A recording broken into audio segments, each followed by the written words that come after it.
Hello everyone, आज हम बात करेंगे इंडियन पीनल कोड का chapter 8 section 141 to 145 unlawful assembly के बारे में हम आज बात करेंगे। तो सेक्शन 141 बताता है अनलॉफुल असेंबली क्या है और उसके कार्य कौन कौन से होते हैं। तो अनलॉफुल असेंबली के बारे में बताया गया है और उसके 5 जो कार्य हैं, एक्ट हैं, उसके बारे में बात की गई है सेक्शन 141 में। तो सेक्शन 141 में अनलॉफुल असेंबली क्या है, इसके बारे में आज हम देखेंगे।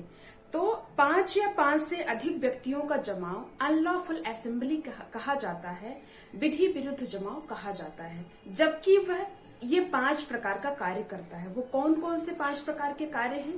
पहला तो ये कार्य है कि आप केंद्रीय सरकार या किसी राज्य सरकार, केंद्रीय सरकार के मंत्रियों या राज्य सरकार के मंत्रियों को या फिर किसी पब्लिक सर्वेंट को जब वो अपनी पब्लिक ड्यूटी परफॉर्म कर रहा है, लीगल ड्यूटी परफॉर्म कर रहा है, तब उसे आप आतंकित कर रहे हैं या बल द्वारा कोई कार्य करने के लिए विवश कर रहे हैं या बलपूर्वक कोई प्रदर्शन कर रहे हैं उसके साथ, तब कहा जाएगा कि आपने अनलॉफुल असेंबली द्वारा मिलकर कोई कार्य किया गया, अनलॉफुल एक्ट किया गया। एंड दूसरा है कि किसी विधि के या वैध आदेशिका के निष्पादन का आप प्रतिरोध कर रहे हैं। जैसे कि कोई व्यक्ति किसी कोर्ट ने किसी व्यक्ति को समन लेके भेजा है किसी अन्य व्यक्ति के तामीली के लिए और आप उस वैध आदेशिका के निष्पादन में प्रतिरोध कर रहे हैं, उस व्यक्ति को समन इशू करने तक प्रतिरोध कर रहे हैं, उसे रोक रहे हैं, उसका रास्ता रोक रहे हैं, तो कहा जाएगा कि आपने उसका प्रतिरोध किया है। नेक्स्ट है किसी रष्टी या आपराधिक अत्याचार या अन्य अपराध का करना। रष्टी कर रहे हैं, आपराधिक अत्याचार कर रहे हैं या फिर कोई अदर ऑफेंस कर रहे हैं। रष्टी और अत्याचार आगे जैसे चलेंगे आईपीसी में वैसे सेक्शन हम डिफाइन करेंगे, बात करेंगे इस बारे में। फिर फोर्थ है कि किसी व्यक्ति पर आपराधिक बल द्वारा या आपराधिक बल के प्रदर्शन द्वारा किसी संपत्ति का कब्जा लेना या उसको उस कब्जे से हटाना या फिर उसका कोई मार्ग रोकना जिसमें कि विधि पूर्वक वो जाने के लिए हकदार है, उसके किसी जल या फिर किसी अन्य पदार्थ को उपभोग करने से रोकना जिसको वो लीगली उसका वो चीज यूज करने का राइट है। नेक्स्ट है कि आपराधिक बल द्वारा या आपराधिक बल के प्रदर्शन द्वारा किसी व्यक्ति को वह कार्य करने के लिए विवश करना जिसको करने के लिए वो बिल्कुल भी लीगली बाउंड नहीं है, या फिर उस कार्य का लोप कराना जिसको करने के लिए वो लीगली बाउंड है। कोई एक्ट कराना जो वो करने के लिए लीगली बाउंड नहीं है, या फिर कोई ओमिशन कराना जिसको करने के लिए वो लीगली बाउंड है।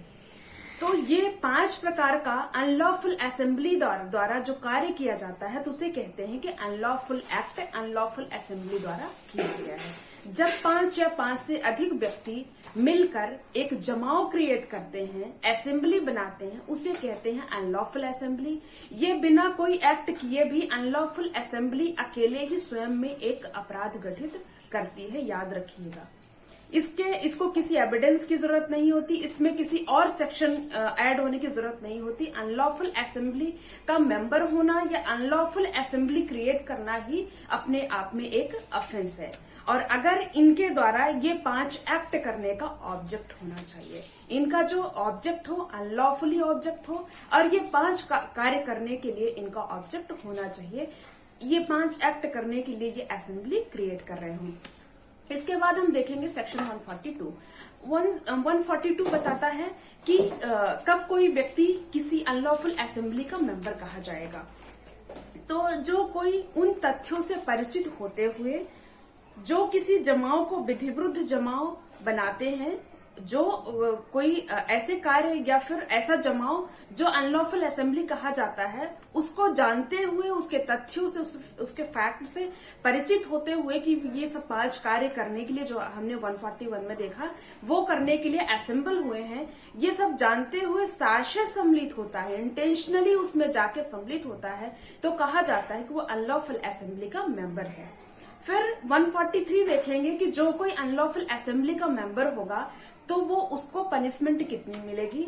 तो अगर आप अनलॉफुल असेंबली के मात्र मेंबर हैं, आपने कोई एक्ट नहीं किया है, तो भी आपको पनिशमेंट मिल रही है। 143 में कितनी पनिशमेंट है? 6 मंथ का कारावास होगा, इम्प्रिजनमेंट होगा 6 मंथ का, या फाइन या फिर दोनों से दंडित किया जाएगा वो ऑफेंडर। फिर नेक्स्ट है 144, अगर आप आयुध के साथ अनलॉफुल असेंबली का मेंबर बनते हैं या उसमें बने रहते हैं तब क्या कहा, तब आपको कितनी पनिशमेंट मिलेगी? तब आपको 2 साल की पनिशमेंट मिलेगी, क्योंकि आप हथियारों के साथ जाके उस असेंबली में असेंबल हुए हैं या फिर उसमें सम्मिलित हुए हैं। नेक्स्ट है 145। सेक्शन 145 बताता है कि जब आपको अनलॉफुल असेंबली एक बनी हुई है और एक ऑर्डर दिया गया है, एक जो अथॉरिटी इसके डिस्पर्स के लिए, इसको अलग करने के लिए, तितर बितर करने के लिए एक ऑर्डर देती है, उसके द्वारा ऑर्डर पास होने के बावजूद भी आप असेंबल हुए बैठे हुए हैं, आप उस असेंबली के मेंबर बने हुए हैं या ऐसा कोई कार्य कर रहे हैं, तब आपको कितनी पनिशमेंट मिलेगी? 145 में आपको 2 साल की पनिशमेंट मिलेगी, या फाइन या फिर दोनों। तो अगर आपको मेरा वीडियो पसंद आया हो तो लाइक, शेयर और सब्सक्राइब करना ना भूलें, और अगर कोई आपकी क्वेरी हो तो प्लीज कमेंट बॉक्स पे हमें जरूर बताएं।